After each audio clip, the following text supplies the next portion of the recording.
అల్లు అర్జున్ వ్యవహారం రాజకీయ రంగు పులుముకుంది.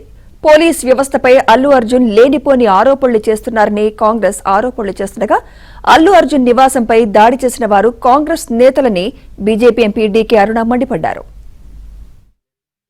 మా పోలీసు వ్యవస్థ మొత్తం అబద్ధం చెప్తున్నట్టుగా ఆయన వచ్చి ప్రెస్ మీట్ పెట్టడం అనేది ఖచ్చితంగా ఇది మా ఆత్మగౌరవానికి సంబంధించిన విషయం. ఎందుకు అంటే జగన్మోహన్ రెడ్డి గారు పిలుపుతోటి పోయి ఆయనకు సాగిలపడ్డ మొత్తం చిత్ర పరిశ్రమ ఈరోజు తెలంగాణ ప్రజల చేత ఎన్నుకోబడిన రేవంత్ రెడ్డి గారు శాసనసభ సాక్షిగా ఒక ప్రకటన చేసినాక అది అబద్ధము అని చెప్పి కోర్టులో ఉంది కాబట్టి చెప్పట్లేదని చెప్పుకుంటూ మమ్మల్ని అవమానపరిచే రకంగా ప్రయత్నం చేసినందుకే మాకు బాధ.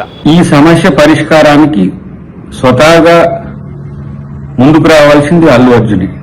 ఎందుకంటే తనని ఎవరు గైడ్ చేస్తుండ్రో ఎవరు మిస్లీడ్ చేస్తుండ్రో నాకు తెలుస్తలేదు. కానీ ఇది సబ్జుడీస్ అయిద్దని తెలిసినప్పటికి కూడా బయటికి వెళ్ళి మాట్లాడమే కాకుండా ఈరోజు బెయిల్ మీద వచ్చిన ముద్దాయికి ఉండే హక్కుల గురించి మరి ఎంతవరకు వాళ్ళు చెప్పారో తెలియదు. కానీ ఇది మంచి సాంప్రదాయం కాదు. ప్రభుత్వము పోలీసులు తొందరపాటు చర్య చేశారు, అనాలోచితమైనటువంటి చర్య చేశారు. శాంతి భద్రతలు కాపాడాల్సినటువంటి బాధ్యత వాళ్ళు ఉంది. ఆయన వచ్చాడు పోయాడంటే పోలీసులు అనుమతి లేకుండా ఎవరు రాలేరు. పోలీసులు ఆపాలి, అంతేకాని ఆయన వచ్చాడు మేము చెప్పిన ఆయన లేదు అనేటువంటిది మంచి సాంప్రదాయం కాదు.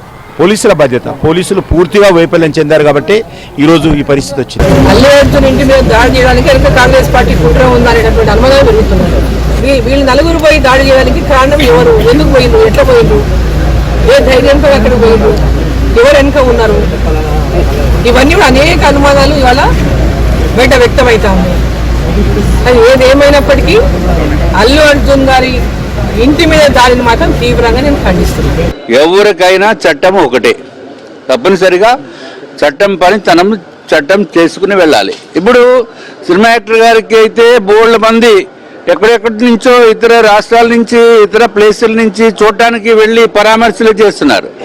అరే దురదృష్టం కొలిది చనిపోయిన ఆమెకి ఎవరన్నా ఒక్క రాజకీయ నేత వెళ్ళి చేశారా అంటే మిగిలిన వాళ్ళు కొంతమంది వెళ్తే వెళ్ళి ఉండొచ్చు. బయట నుంచి వెళ్ళి అల్లు అర్జున్ గారికి సంఘీభావం తెలిపారు. అది that's different issue.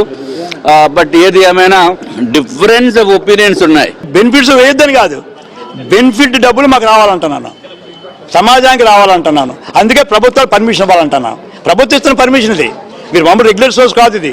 Regular school మీరు వేసుకుంటారు, మేము పర్మిషన్ ఇవ్వక్కర్లేదు. టికెట్ల వరకే పర్మిషన్ ఇవ్వాలా. కానీ బెనిఫిట్స్ టికెట్లు పర్మిషన్ ఇస్తున్నారా? గవర్నమెంట్ తీసుకున్నారా పర్మిషను? ఇంతకు అమ్ముతున్నాం చెప్తున్నారా? మరి చెప్పలేదే. దాని కూడా సామాన్యులు గమని రమ్మండి, 50 రూపాయలకి ఇవ్వండి. అది 500 1000 రూపాయలు చేస్తారు బెనిఫిట్స్ టికెట్లో. అంటే సమాజాన్ని మోసగించడే కదా, ప్రజల్లో మోసగించడే కదా, సినిమా అభిమానులు మోసగించడే కదా. అందుకు బెనిఫిట్స్ అనేది మీరు వేసుకోండి, టికెట్లు అమ్ముకోండి, ఆ వచ్చే లాభాలు మాత్రం సమాజానికి ఇవ్వండి.